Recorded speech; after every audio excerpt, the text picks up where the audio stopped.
চেকের মামলায় আপনার পক্ষে রায় হয়েছে, আসামি পক্ষ আপিল করেছে, আপিলেও আপনার পক্ষে রায় হয়েছে।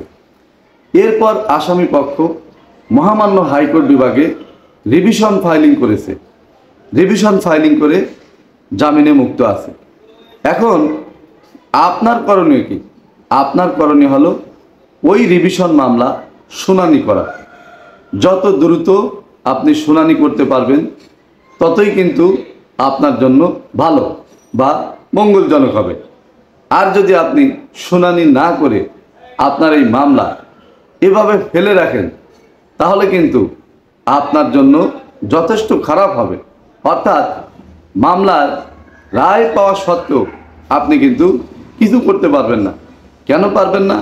কারণ উচ্চ আদালতে মামলা ফাইলিং থাকলে বা শুনানির জন্য থাকলে তখন কিন্তু নিম্ন আদালতে কোনো রকম কোনো পদক্ষেপ নেওয়া যায় না, বা এটা নিলেও আইনে গ্রহণযোগ্য হয় না। পরবর্তীতে মনে করেন নিম্ন আদালত কোনো ব্যবস্থা নিল বা রায় দিল, পরবর্তীতে মহামান্য হাইকোর্ট বিভাগ অন্য রায় দিল, তখন কি হবে? মহামান্য হাইকোর্ট বিভাগের রায় বহাল থাকবে। এই জন্য আপনাকে মহামান্য হাইকোর্ট বিভাগে রিভিশন শুনানি করতে হবে।